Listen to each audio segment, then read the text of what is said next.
Welcome to the Polgar Chess University. In this lesson, I'd like to share with you a famous game by the late world champion Bobby Fischer against Robach that he played in the Chess Olympiad in 1962. This game is a perfect example to demonstrate how to attack, how to fight against the fianchettoed bishop. Let's get started with the game. The game started with a king-pawn advance, e2 to e4, and black responded with the Scandinavian defense, or it's also called the center counter. This opening is not particularly popular on grandmaster or professional level, but is actually one of the most popular openings on club level. Bobby Fischer captured the pawn and the queen recaptured. The disadvantage of this opening is that it brings the queen out a bit prematurely early in the game, and the reason why that is a problem because the white pieces can potentially attack it, in fact are attacking it right away, and therefore black needs to waste time, delay his own development by making additional queen moves. In this particular game, black retreated the queen all the way to d8. I have to say nowadays it's a whole lot more popular to move the queen either to a5 or lately even to d6. But I don't want to spend too much time in the opening aspect of the game, therefore let's just continue with the game move, which was queen to d8. And white occupied the center by playing d4. Typically, in the Scandinavian, black plays with e6 and develops the bishop to e7 or along this diagonal. In this particular game, black played g6 and fianchettoes the bishop. This is, of course, an invitation for an attack and tempting white to actually castle to the queen side of the board and initiate an attack early on with h2, h4 and h5, and that's exactly what we will see in this particular game. Immediately, white decided to focus on the development of the queen side and delay just a bit the king side development. The next move was bishop to f4. Black responded with bishop g7, which is very normal after you play g6. Typically, the next move, the very next move you want to make is bishop to g7. And this is the first key moment of the game where white needs to decide what to do. Black has put pressure on the pawn on d4 a second time. In addition to the queen, the bishop is also targeting the pawn. Does white need to waste time to develop with the knight to f3, let's say, and protect that? And the answer is no, there is no need to do that. And white, in fact, wants to follow up a different plan. As I mentioned, white is aiming to develop an attack on the king's side with a long side, queen side, castling immediately. And therefore, this was a very key moment that white could afford to play queen d2 right away, without wasting time of playing knight f3, which would not quite fit in the plan of the king side attack. Now, the good news is that the pawn on c7 is also under pressure, so that will come into play in some cases. Let's first check out what would happen if the black bishop would capture that pawn on d4. In that case, white immediately would castle to the queen side. That would be a very powerful move, attacking the black bishop a second time. The black bishop cannot move because it's in a pin. If bishop would move, the black queen would be falling on d8. If black would play e5 right now, protecting his own bishop and attacking the white bishop, white could simply capture that pawn using that same pin. And on the other hand, if the black knight would come forward and protect the bishop on d4, white would respond by playing bishop b5, creating another pin over the black knight. Right now, White would be threatening to capture the black bishop again immediately, or after bishop trades knight first and then capturing the bishop. Let's see just a couple of more moves into this variation. If bishop comes to d7, unpinning the knight, then white should not go and win the bishop, because at the end of this variation, the black bishop will capture on g2, trapping the white rook right in the corner. So, after castling queenside and playing bishop b5, pinning the knight, bishop coming to d7, right now the correct move would be knight to d5, putting pressure on the c7 pawn. And for example, after e5, white would be able to simply just develop and put pressure on the bishop again, as well as on the pawn. And black's main problem is that his king will never get to safety, or would end up losing material. f6, rook he1. You can see how the white pieces dominate the game. The black king is pretty far away from castling. And for example, after bishop c5, white would be ready for some action and capture on e5, typically when all your pieces are active and in the attack, and the opponent's king is stuck in the middle. Piece sacrifice is timely to make sure the opponent's king will never castle. In this particular case, in addition to the king being in an unsafe position, the black rook is also trapped. So it's quite clear that white has a winning position.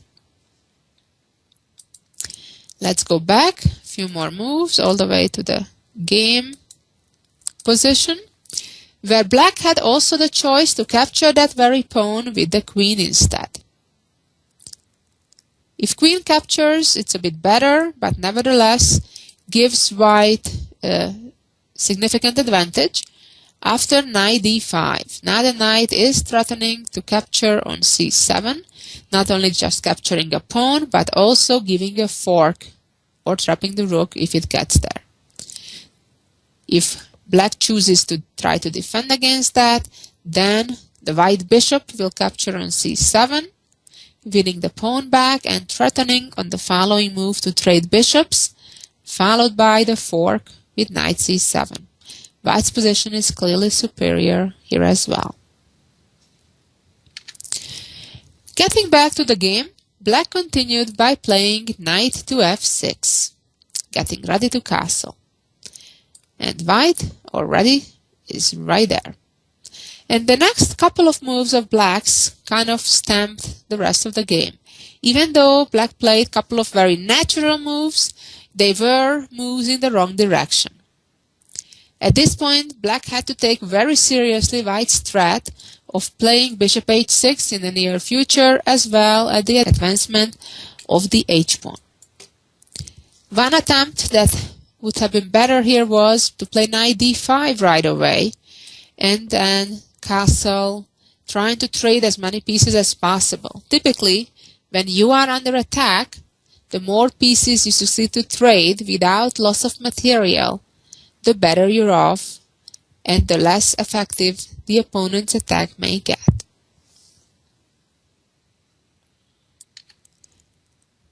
Black here played c6 instead, opening the diagonal for the queen and in some cases preparing the counterattack of the pawns on the queen side. And white played bishop h6. And at this moment, black perhaps made a decisive mistake by castling. It's kind of called castling into the attack itself. According to Bobby Fischer, black's best bet was at this stage to capture on h6 and then hurry up and try to castle to the queen side, just as white did as well. As I said, black has castled in this position and white is ready for action. One thing you may notice that white is purposefully delaying the exchange of those dark squared bishops. The reason for that is because the general idea is to play h5 soon, then trade on g6, therewith open the g file, and then trade the bishops and get the queen there. Let me just demonstrate to you in a sample variation what that would look like. Let's say black plays b5, white advances, black plays a5, white would trade bishops, and just to simplify the idea, that's what white is shooting for. Get the queen there, and boom, checkmate. Of course, black can certainly play better than that, but nevertheless, it's quite important not to trade prematurely on g7, because let's say in that same variation, if instead white plays h5, a5, and trades, pawn takes, black may change his mind and trade with the other pawn. And that's just one example why it's better to delay that trade until you're ready to checkmate or cash in with material gains. Let's see how the game itself continued. Black responded by playing queen a5, hoping to maybe defend against things through the 5th rank or counterattack, of course, on the queen side. This didn't stop Fischer from advancing the pawn. Typically, giving that pawn up doesn't bother white, because white happily would get rid of that pawn in order to open the effect of the rook on the h file. As we said, if black does not capture the pawn, white would soon trade on g6, on g7, get the queen to h6, and develop a very strong attack. Black in the game did capture the pawn with his own pawn on g6. Let's check out for a moment how the game could have developed if the knight captures. In that case, white's plan is to play bishop e2, with the idea in some cases to straight out capture the knight, or probably more likely to play g4 on the following move to chase the knight away from there. If right now black goes back, let's say by itself to f6, the response would be take, queen h6, king g8, hanging on to the rook on f8, and then a very important move, g4. What is white trying to do? White is trying to chase the black knight from f6 away from the defense of the h7 pawn. For example, rook d8, g5. The knight better goes to h5 to delay the loss of the h7 pawn.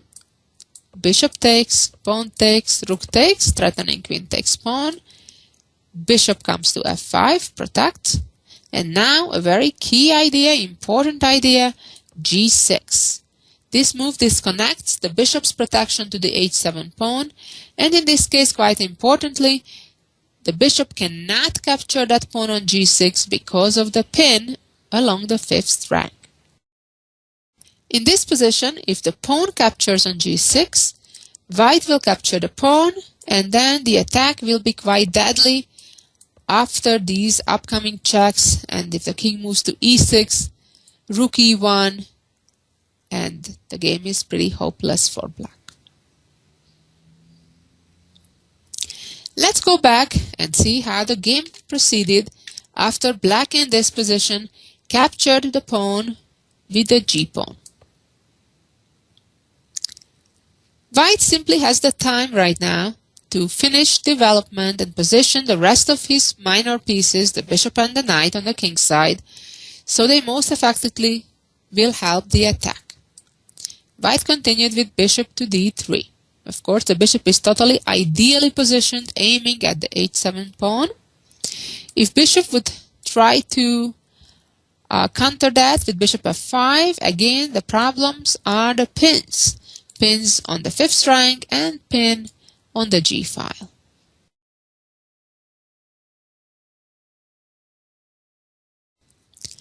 Black instead continued developing with his knight, and again white could afford another quiet developing move.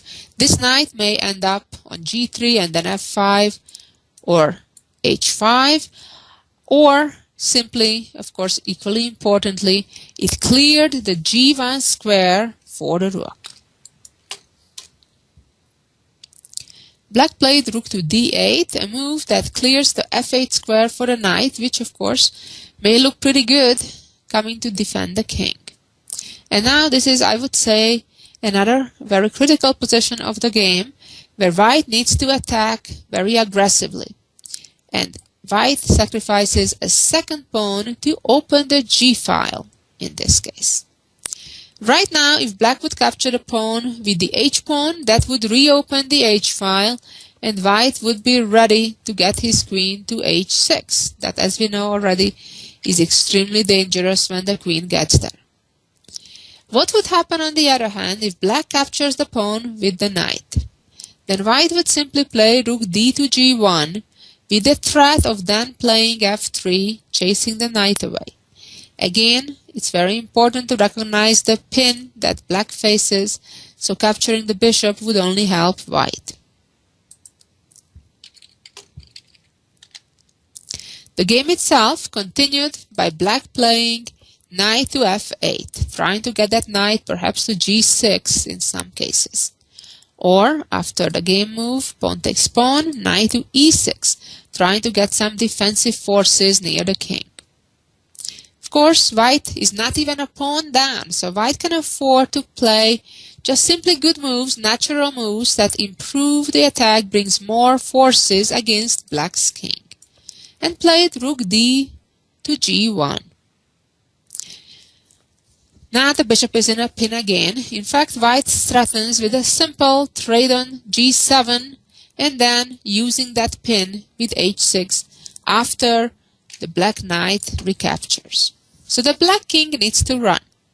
If the king runs to f8, white would trade, and create another pin, and after black's best defense, knight g4, the pawn would fall with additional checkmate threats.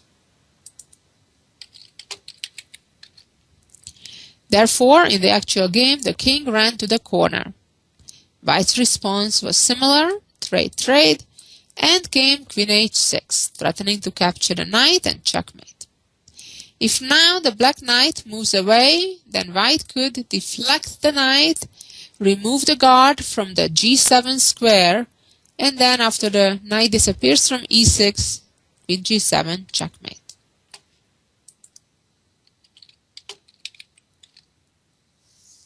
After queen h6, black responded by rook g8, protecting the knight. And as things work beautifully here for white, everything like an oiled wheels, came rook g5, attacking the queen, gaining time to double up the rooks. As we can see, the full white army is in action, attacking the g7 knight with 3 pieces. Black kind of gave up the fight and played knight f5, which the white bishop just captured, and black resigned. Let's just for a moment check out what could have happened if black puts up a bit more resistance and moves the queen to f8.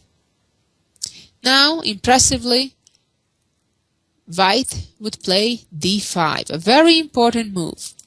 The move that looks quite good at first, knight e4, that would try to remove an important defensive piece from the black king's side, would not be good, would give some hope for black for survival, after knight e6, which would result in the trade of several pieces. So as I said, the correct move is to play d5. It's a very important move, taking away the e6 square from the black knight, and also if black kind of ignores it and let's say plays bishop d7, the idea is actually to play d6 and to undermine the solid position of the knight on f6. Then if knight f5, there is a nice variation. White in fact is ready to exchange queens because they win a knight after bishop takes bishop. Even though it seems at first that black may win that piece back, it's not quite the case because now white will win the pawn. And now after rook g3 and bishop takes f5, and at the end of the day a skewer comes and still black loses a piece. A very nice variation. And let's go back just one more time to the position after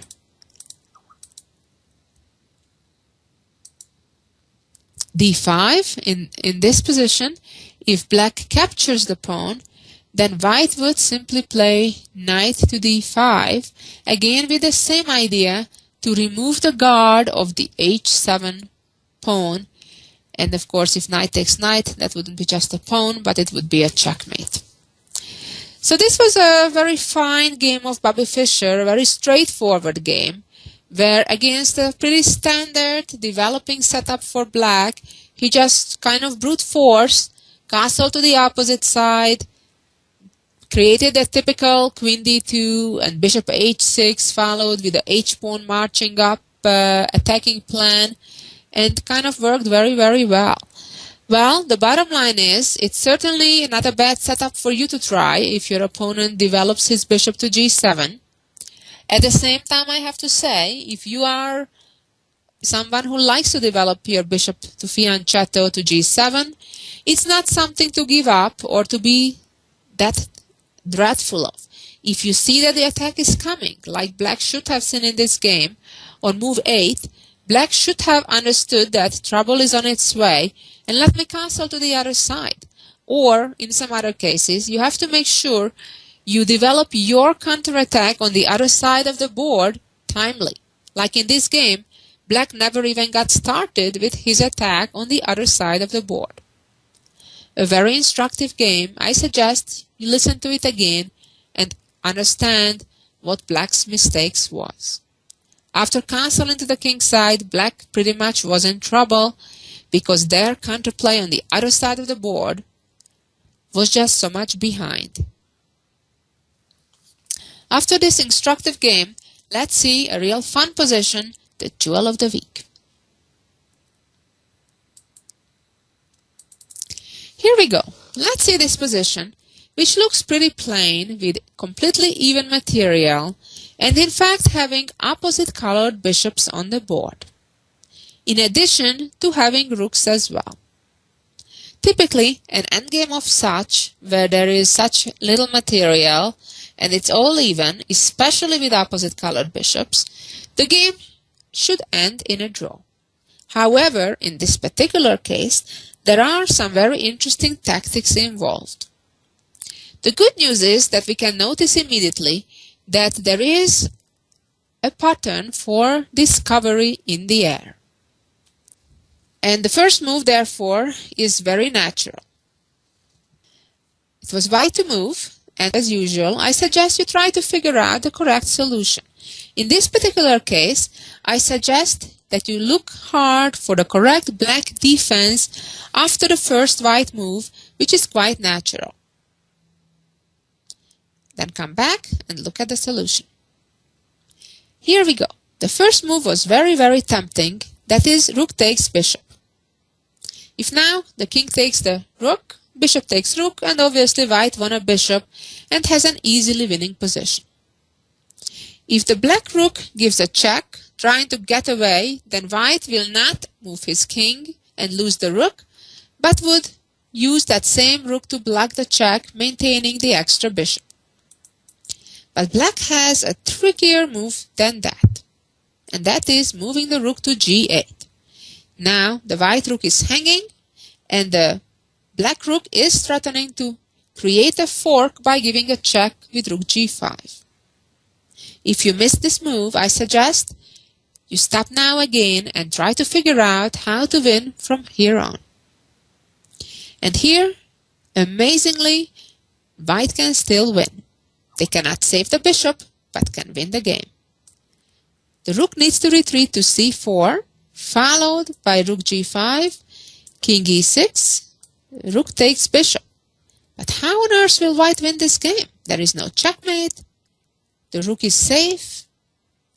Well, not quite, not quite. Don't believe everything I say. Just kidding. Well, the amazing move here is to simply push the pawn up by one square to h4 to a protected square, and miraculously, black now is in a zugzwang. It's quite impressive. If the black king moves, its only move would be to e8, allowing the checkmate. And anywhere the black rook would move, it would be captured. Well, I hope you enjoyed this beautiful endgame and the rest of the lesson, of course. Thanks for listening. So long until next week.